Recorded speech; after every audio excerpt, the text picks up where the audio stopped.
Alright, umagang kay traffic sa inyong lahat. Good morning guys, so vlogger muna ulit tayo for today's video. Tagal kong di nag-upload no? Mahigit isang buwan. Huli natin na-upload is yung Kabangkad Palasputan. Kaya 100 XCS ba? Or bumaba? Hindi ko alam Liters pare.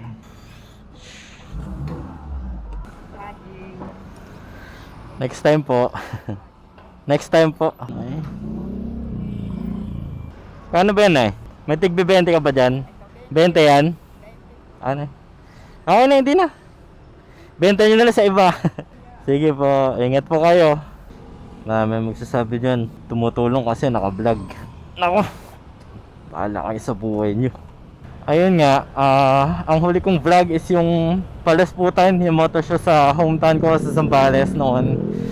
Sobrang tagal na nun, grabe. Pasensya na nga pala guys kung nagkaroon pa ng part 2 yun. Kasi nung una ko siyang ini-edit, iba yung version ng, or iba yung editor na ginagamit ko, ibang version ng Premiere Pro. Tapos nung nag-update ako, hindi ko alam kung bakit, or yung unang part ng video is parang na-corrupt, ganun. Hindi ko siya ma-edit or hindi ko maituloy. Kaya yun, imbis na may dudugtong ko yung pangalawang part ng video.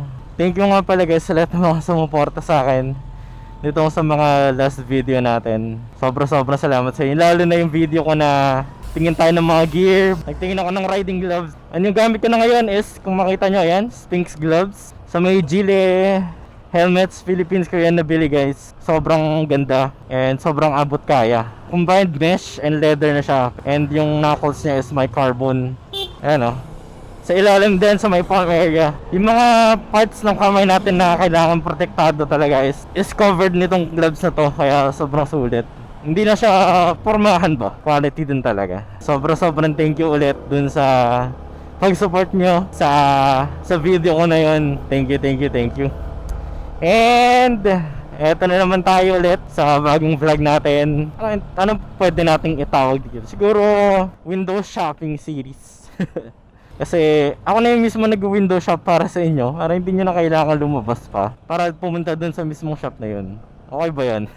Papunta nga pala tayo sa isa sa mga best selling big bike company dito sa Pilipinas. Naging mabenta ang isa sa kanilang motor this past few years. Isa siyang 400cc na parallel twin naked big bike. And siguro alam niyo na kung ano ito. Dito to sa may bandang Caloocan. Kasi recently naglabas sila ng bago nilang big bike. They went from 400 to 450cc na naked big bike. Kaya pupunta tayo ngayon dun sa isang branch dito sa may Caloocan para ma-check natin. Kasi kaya pati ako nagandaan ako dun sa bago nilang nilabas na motor. Hindi lang pala 400cc. Naglabas din sila ng 800cc. And parehong naked big bikes yung nilabas nila. Ay wait, hindi. Meron din silang nilabas sa 450cc pero sports bike naman. So meron silang nilabas na naked at meron din silang nilabas na sports. Yun yung pupunta natin ngayon. Kasi sobrang angas ng mga motor na yun Dito tayo sa Mindanao Avenue.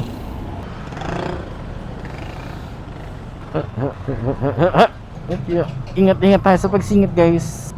Ooh! Damn! Ooh! Grabe naman pogi. Grabe naman, Mustang tsaka WRX magkasunod. Pareho pang formado par. Dito na tayo sa may Abad Santos. Pag pupunta pala kayo dito guys, mag-ingat kayo kasi maraming nanguhuli dito and hindi ka ba nila lahat? May mga enforcer dito na parang cotton cops as yung tawag nila cotton cops Hindi ka naman nila lahat. Yung iba na mababait naman yung mga enforcer natin dito sa Manila. May mga ilan lang talaga na ewan ko ba kung bakit ayaw nilang ayusin or maging tapat sa trabaho nila. Kasi marami na akong instances na para dito dahil isa dyan is yung beating the red light. Dyan yan sa may bandang Abad Santos Avenue. Dito sa Rizal Ave wala masyado kasi konti lang stoplight dito. Pero dyan sa may Abad Santos Avenue, napakadami kasi stoplight dyan. And merong mga stoplight dito na tipong 15 seconds pa or 12 seconds pa yung oras, biglang mag-red. Tapos bigla-bigla na lang may para sa'yo. Marami na siguro kayo nakita video na ganun, di ba? Kaya yun din ang isa sa mga dahilan kung bakit tayo bumili ng camera. Gaya nga ng mga sinasabi ko sa mga video ko nun is for security purposes na din. Tsaka ginagawa natin siyang dashcam, parang dashcam, para kung sakali mong maulit yung mga ganong pagkakataon is madidepensa natin yung sarili natin. Ay, grabe. Blooming treat na tayo, guys. Rusi, ang ganda rin ng ano yun, no? Ang ganda rin ng scooter na Rusi. Yun, no? Yung ano nga ba yun? Rusi RFI 175 ata yan. O, tignan mo yung jeep, oh. Naka-red pa, tumawid na. Yan mga sinasabi ko. Tatawid din yan. Tatawid din yan, pare. Di makakatiis yan, pre. Oh, ha? Yung mga ganyan, maliban sa nakakainis na. Nakakainis talaga. Kasi, sa may tayuman na pala tayo. Anyway guys, ikakat ko muna yung video dito para makapag-save tayo ng memory at makapag-save tayo ng battery. May dala naman akong charger pero ayoko nang tungutin pa sa top box ko. Wala naman ako masyadong sasabihin and ipikapin lang natin yung pinagawa namin sa may recto. Tapos yun na yun. Guys, bye bye muna. Balikan ko kayo mamaya kapag nandun na tayo. Bye bye. And guys, galing na pala tayo ng recto. Kaso sadly, medyo nagkaroon ng misunderstanding dun sa usapan namin nung pinagpagawa namin. Gagawin nyo na lang, babalik na lang bukas. Kasi kailangan ko rin matulog. Hindi naman pwedeng wala tayong tulog. Tapos papasok tayo mamayang gabi.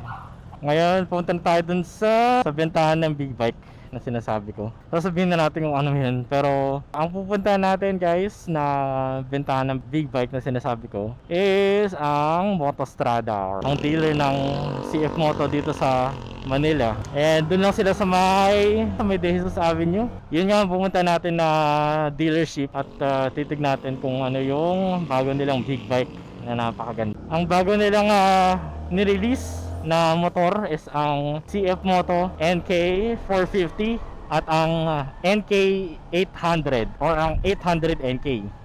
So ano nga pinagkaiba ng 450 sa 450 NK sa 400 NK? So dun pa lang sa CC niya or na number of CC is obvious na mas pinalaki nga nila yung engine and bago din yung engine nila. Pinalaki na nila yung displacement tas bago pa yung engine kasi alam ko ang engine ng 450 NK is the same engine as the 450 SR. From 400cc naging 450cc sila and naging ano na sila ngayon 270 degree. Naging 270 degree siya. Same ng 450 SR din. So yung tunog niya, yung tunog ng makina niya or yung tunog ng exhaust medyo nag-iba din. Kapareho rin siya ng 450 SR. Katunog siya ng, siguro sabihin natin, kasi medyo comparable yung tunog niya sa MT-07 eh. Kasi 270 degree crank din yung MT-07. Ganon din yung 450 NK tsaka 450 SR. So kung makikita nyo sa mga video ng ibang vlogger yung 450 SR na nagpalit na ng exhaust or kahit sa stock exhaust kasi malalaman nyo eh or ma-identify nyo. Kaya yung tunog nila medyo hawig sa MT-07 or sa R7. So balikin ko kayo guys kasi puro traffic lang to. Ayoko naman na paghintayin kayo na daldal ako ng daldal dito. Teleport tayo saglit in 3, 2, 1. Ayan na guys. So kung galing kayo ng EDSA or galing kayo ng Monumento, tapos tumbukin nyo lang tong A. De Jesus Street, tapos dire-diretso na yan. Eto na, makita nyo na. Ayun o, Motostrada. Alright. Ayan. Pwede dito, Jeep. Yung. So dito pala nakikita ko na kung nasa yung bago nilang release ng motor. Wala masyadong tao kasi Tuesday nga naman ngayon. Vespa. Sheesh. So yun guys, mag-ayos lang tayo. Tapos vlog tayo sa loob. Alright. Hi guys, so andito na tayo ngayon sa may Motostrada. And pasok tayo ngayon para makita nyo yung buong lineup nila or yung lineup nila as of August 2023. And yun, ipapakita ko na rin sa inyo yung 450 NK and 800 NK nila na bagong labas. So tara, pasok tayo. You know, so may ano dito guys, ATV for testing siguro. Pero hindi yan napakay natin, kaya pasok na tayo. So, pero ako lang mag-vlog sir dito. Thank you.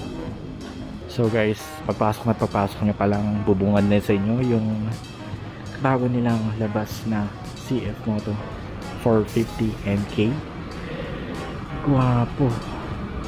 So ayan yung details or yung specs niya. I-post nyo lang para makita nyo na mabuti. So dalawa yung color variant niya. Ito yatang white,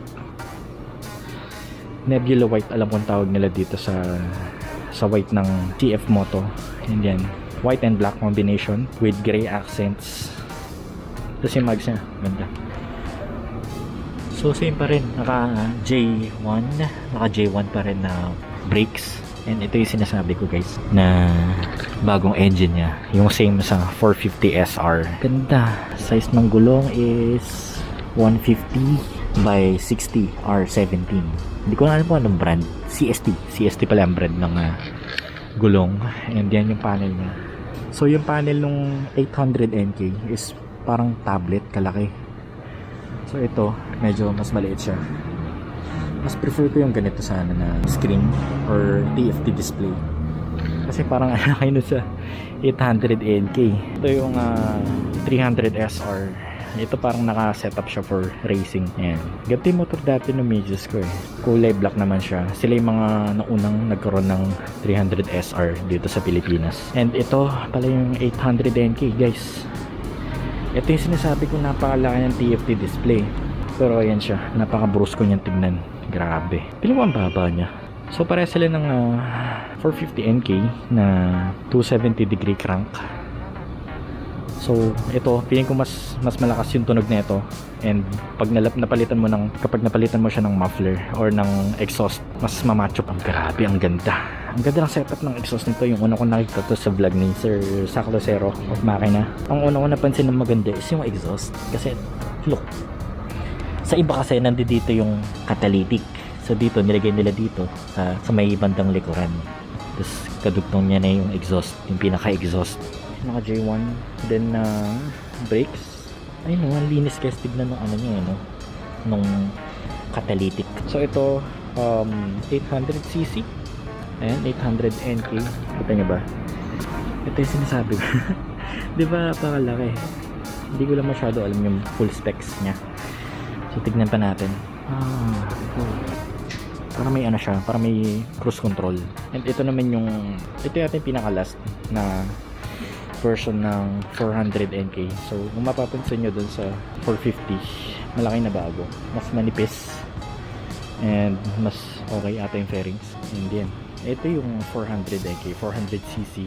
Sobrang laki ng pagkakaiba nila dun sa 450NK. So, ikot pa tayo, tignan pa natin yung iba nila mga lineup dito.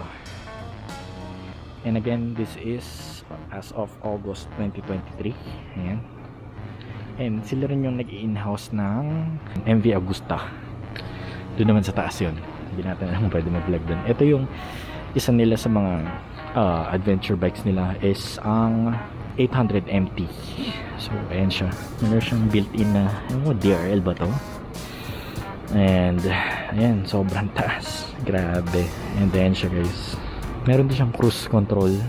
So okay to kapag sa NLEX, para hindi ka piga ng throttle mo kapag nasa diretso ka lang sa expressway. So yan, naka-spokes na siya, J1 pa rin yan. And naka upside down forks. Hindi ko na sure if 270 degree din siya. So upon buying this, hindi ko alam kasama na tong grab rail na may built-in na top box mount or yung lalagyan ng top box, tsaka itong sabitan ng side box. Nakalimutan ko kung anong tawag. Parang pannier ata. And yan, ito yung isa niyang kulay. Para mga bago lang to eh. And ito yung itsura niya guys kapag lalagyan mo ng saddlebags. Hindi ko na sure kung saddlebag nga ba yung tawag. And ito, meron din sila mga helmet. Tara, ikot pa tayo. So 800 MT ulit. CLX, ito alam ko 700cc. So more on Sports Classic or Neo Sport. Iba-iba siyang variant. So ito, more on sport, tapos cruising, mukhang cruiser. And ito, ayun sinasabi ko, meron din silang Brutale, MV Agusta Brutale RR. Pogi oh, grabe. Single-sided swing arms. Tara, ikot pa tayo. So, meron din sila mga helmets dyan ng HJC, KYT. And meron din sila mga electric bikes dito. So ito yung sports touring na motor nila, ang 400 GT 400 650, alam ko wala silang 400 version nito. And ito MT 650 naman to, 650cc. So kung yung kanina 100cc, ito 650, NK 650. Ito yung mga naunang NK version, 650 MT pala. Dito more on ATV, CLX pa rin, U-Force 1000 XL. Alam pa, nasa price range nito nasa 1 million something. So lumaki yung showroom nila kasi dati sobrang liit lang nito, parang hanggang dito lang. Nilakayan nila. Ito yung bago nila na sport bike, ang 450 SR. Sobrang ganda nito guys. Tignan nyo, yung side mirror pa lang meron na siyang built-in na signal light, nandiyan yung signal light, so wala na dito sa may fairings dito, unlike sa ibang mga sport bikes. Tapos sobrang pogi, upside down forks din. Ito yung isa sa mga pinaka sulit na nakakabit dito para sa akin, yung Brembo calipers niya. Grabe, diba? Pero alam ko sa harap lang yan. Tapos yung brake lever niya hindi siya naka Brembo. Kung gusto niyo magkumpleto siya ng Brembo, bibili kayo ng separate na Brembo na lever. Ayan, so yan yung tank niya. And yan yung seat, napakaganda ng seat to. Malambot siya, malambot.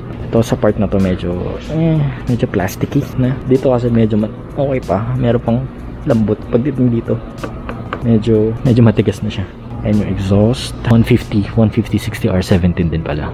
So dalawa yung color variant niya. Tapos ito is yung Nebula white with blue accent, play to win SR. And ito, hindi ko alam, hindi siya what do you call this? Oh, hindi siya yung, nakalimutan ko yung tawag dun sa accessory na yun, yung parang kapag natumba ka sa motor, yun yung sasalo. Isa-search na lang natin yan.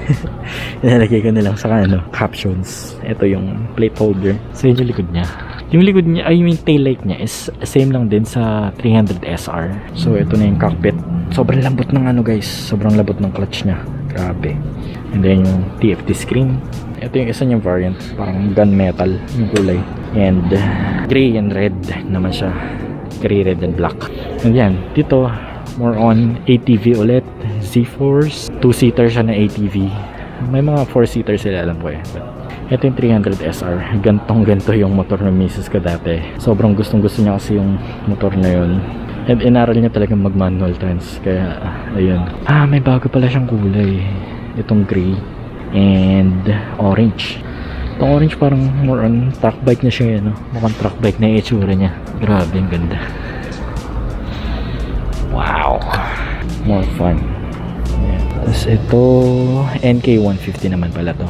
Pogi rin. Ang maganda naman dito, kahit 150cc nila na motorcycle is naka upside down forks ka na, and same lang din ginamit nila na brake system, J1. Tapos naka ABS ka din, so talagang safe na safe ka sa biyahe. Ito, naka monoshock na rin. And yan, mix ng digital and analog. So ikot pa tayo. Dito may mga third parts din sila. Kung makikita nyo guys, may mga radiator cover, seat. Ito meron din mga brake or lever guard nga ata. Ito mukhang cowling, seat cowl. Tapos windscreen, mga windshield, bar and side mirrors. Ito, radiator cover, seat. Ito sa mga chain. Oh, kompleto pala. So if ever maghanap kayo ng mga spare part, hindi siya mahirap hanapan yung mga motor nila. And then guys, dito more on ATV na dito. Z-Force 1000 Sport R. Yes.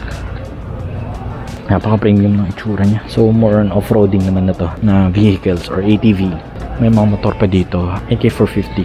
Ito yata yung mga pinang test bike nun. Napanood ko pa din sa isang vlogger na meron yata sumemplang ng NK450. And syempre, you drop the bike, you buy the bike. Yun na may usual na policy nila. Ito yata yung mga test ride, pinang test ride. So ito meron na siyang crash guard pala yung tawag doon, crash guard. Yung nakita natin sa 450 SR kanina. Ayan, ganda nga lang din ito, ang kaibahan niya dun sa 450 SR is J1 yung brake calipers, tapos yung nasa SR is Brembo. Hindi ko lang alam kung kailan ni-release itong 450 NK. Sir, tanong ko lang kung kailan po na-release yung 450 SR? Itong NK? Friday. Nung Friday. Thank you, sir. Sir, pwede po upuan yung yung... Sige po. Thank you. Upuan natin guys. Tingnan natin kung anong seat height niya.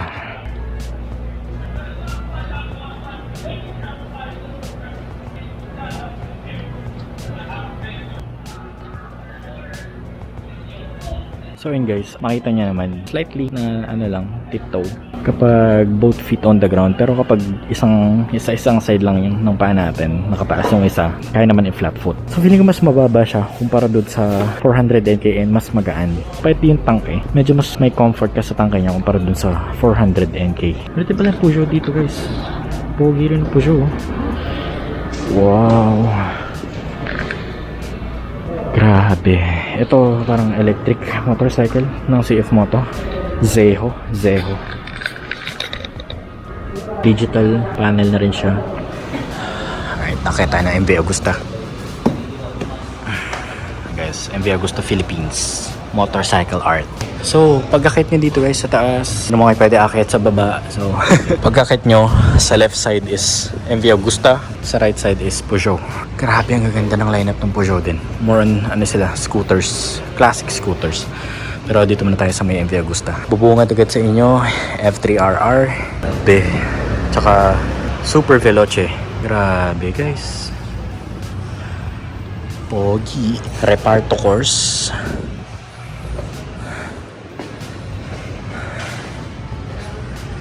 Yan.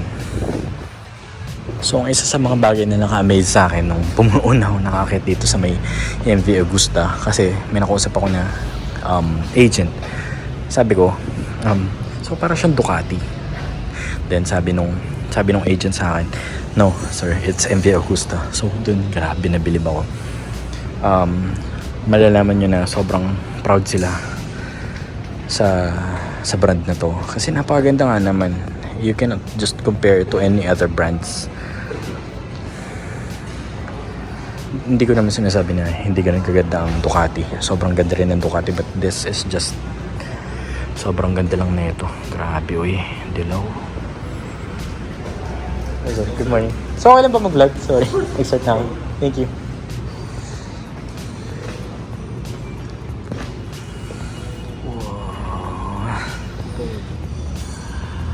Ito meron Turismo Veloce Rosso. So this is the RR Brutale RR 1000. All-in shock, Brembo brake system, Arrow exhaust, single-sided swing arm, Pirelli, naka-Diablo Super Corsa clutch. So yung all-in suspension niya is front and rear. Grabe, ang pogi niya ito. Dito pa lang yun, kahit saan angulo mo siya tignan guys, napakagwapo. This is indeed motorcycle art. Grabe to guys. Ito, so F3 and more Brutale. Ayan. Grabe, hindi kami sasawang kakatingin sa Brutale guys kasi sobrang gwapo niya. Ito guys, so full system specifically for MV Agusta lang. SC Project, carbon tip, carbon yung heat guard. So meron din palang sariling brand ng MV Agusta sa exhaust nila. Ito Arrow Super Veloce, specifically for Super Veloce. Ito more on classic, retro classic Super Veloce. Ito pala yung Super Veloce, yellow din, and meron siyang strap dito, leather strap dito. Yan, someday magkakaroon tayo nito guys. Kahit yung pinakamurang dragster lang. Pasok naman tayo sa Peugeot. Ito more on the classy side naman to. Receiving area nila dito, then doon. Tapos ganda, iba-iba yung kulay ng Peugeot Django. Dito may Peugeot Django dito na may top box. May mga accessories din sila dyan, from helmets, bags. Ayan, meron sila mat. And yung mga accessories nila dito guys is specifically for the Peugeot Jungle lang. Napaka-aesthetic dito pagdating nyo dito sa taas. So may gandang green, gray, meron din Django na kulay blue na may windscreen. Tapos parang ito naman parang Tri-City na siya pero 400cc. Peugeot Metropolis 400cc. Yung dalawang gulong sa harapan, so parang nga siyang Yamaha Tri-City. Mukhang T-Mac harapan. XP 400. Buyer ata si sir. Ang ganda.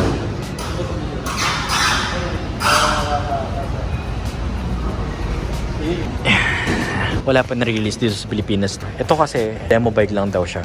Pasok na rin siya sa expressway. 409cc. Yung ano siya, keyless na rin siya pala. Okay. Ang ganda na seat niya, malaki yung seat niya. So, yan. Ito, more Django na. Pogi na ito. Sobrang pogi ng black sa classic bike. Mixed analog and digital. Yung kanyang panel. Gray, white, green. So, ayan yung buong line na Peugeot. May 400cc pa rin pala sila. Tingin ko, aabangan ng madami is ang GT400 or XP. Hi guys, so ayun nga, ito yung buong lineup ng Motostrada. So dito sa second floor is si Peugeot, saka MV Agusta, din sa baba is ang CF Moto. Napakaganda, very recommendable na if maghahanap kayo ng first big bike nyo or naghahanap kayo ng mga classic motorcycles, okay na okay pumunta dito.